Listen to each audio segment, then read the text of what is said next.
O senador Luiz do Carmo anunciou pelas redes sociais que pedirá o impeachment do ministro Gilmar Mendes do Supremo Tribunal Federal após o ministro insultar o Exército Brasileiro. O senador disse: "Entraremos hoje com pedido de impeachment do ministro do STF, Gilmar Mendes. No meu entendimento, o ministro passou dos limites ao dizer que o Exército está contribuindo com um genocídio. É hora de mostrar que todos têm limites." O pedido deve alimentar uma pilha que se acumula nas gavetas do presidente do Senado, Davi Alcolumbre. Olá pessoal, deputada federal Bia Kicis. Eu vim falar aqui com vocês sobre um dos temas mais importantes sobre o qual eu dedico meu mandato, que é o combate ao ativismo judicial. E nós estamos agora vivendo um momento muito crítico com relação a isso, quando esse ativismo ele advém diretamente de ministros do Supremo Tribunal Federal.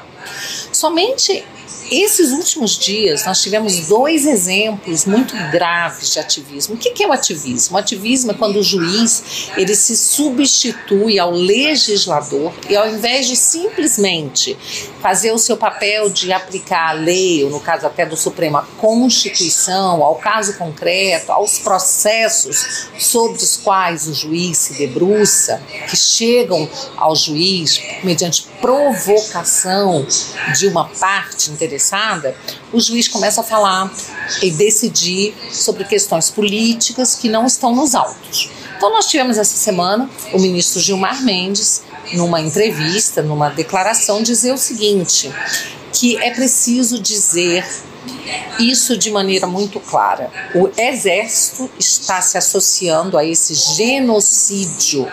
Não é razoável, é preciso pôr fim a isso.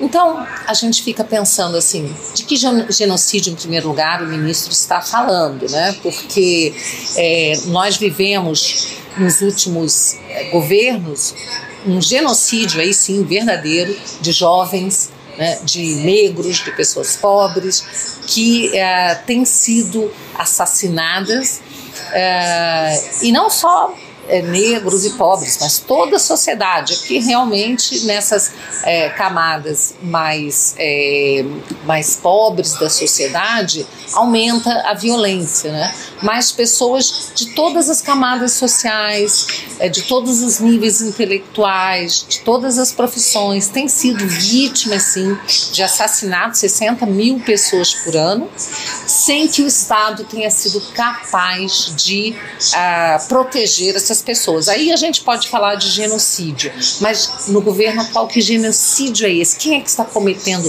genocídio junto com o Exército, segundo o ministro Gilmar Mendes? Então, esse é o tipo da declaração que nos deixa realmente muito preocupados, e o ministro da Defesa já respondeu, dizendo que as Forças Armadas, o Exército, têm se dedicado durante o coronavírus ao combate ao coronavírus, né?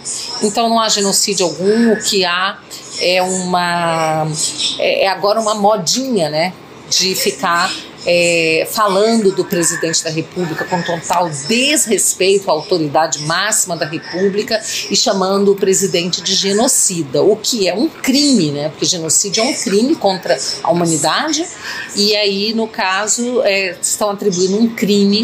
Então já existe aí, no mínimo, uma calúnia, além de uma atividade política do ministro, que é muito preocupante. E aí, em seguida, a gente vê o ministro Barroso também falando, né? Falando da preocupação dele, tanto com a saúde, como com as redes estando disseminando ódio. Ele está muito preocupado com o ódio e a desinformação disseminada nas redes sociais. Isso eu coloco como presidente do TSE, tendo que tomar uma atitude para evitar que aconteça o que aconteceu no Brexit. O que aconteceu no Brexit? No Brexit, o povo inglês decidiu 2 vezes pela retirada, pela saída da Inglaterra,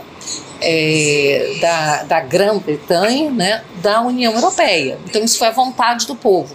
Mas como o ministro Barroso, pelo visto, ele é a favor da União Europeia, ele é contra a saída da Grã-Bretanha, então ele diz que isso foi fruto de desinformação. Assim como, segundo o ministro, as eleições americanas, a eleição do Trump também foi fruto de desinformação, não fruto da vontade de um povo que era majoritariamente conservador, né? Que se vê representado pelo Trump, pelas suas ideias, ao contrário, né, das ideias pregadas pelo Partido Democrata, né? E também as eleições na Índia, segundo o ministro Barroso, também fruto de desinformação. Agora, o presidente da Polônia foi reeleito, um conservador. Pode ser que o ministro Barroso também ache que foi fruto de desinformação. Desinformação essa que precisa ser combatida. Como é que ele está combatendo isso, gente? Combatendo, chamando as plataformas, dizendo que elas têm que retirar, né? Elas têm que cuidar para que não haja fake news. E o ministro tem que retirar das plataformas aquelas informações que, segundo ele, desinforma. Aí o ministro, né, ele diz o seguinte, que ele conta, olha que bonito, gente, vocês têm certeza que vocês vão ficar emocionados. Contamos com a imprensa profissional que sabe separar fato de opinião, a gente tem visto isso, que se move por preceitos éticos, a gente também tem visto isso, e que possa fazer o filtro dessas bobagens que circulam nas redes ao lado dos checadores de fato. Aí eu trouxe, né, essa informação de que foi uma pesquisa feita pelo Instituto Global Edelman Trust Barometer, tá? É um estudo feito por eles em 2018, disse o seguinte, que a imprensa, tá? A imprensa, ela é a instituição menos confiável globalmente.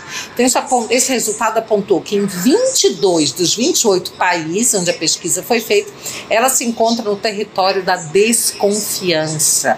E o Brasil certamente é um desses países, se não foi incluído na pesquisa, se fosse incluído, certamente seria um desses países onde a imprensa está realmente assim, um dos últimos locais, uma das últimas posições de instituição confiável, não é? A gente tem assistido jornalista que torce para presidente morrer, pesquisas que são feitas, né, depois desmentidas, pesquisas eleitorais que são feitas, divulgadas pela imprensa e depois são desmentidas nas urnas. A gente tem visto aí que na questão até do coronavírus, a imprensa se valendo de dados científicos que mudam toda semana, né? Então a gente sabe que não tem uma cobertura parcial, lamentavelmente, por boa parte da imprensa, mas é com essa mídia aí que o ministro Barroso diz contar essa imprensa profissional para dizer, junto com os checadores de fatos, o que é verdade, o que é mentira,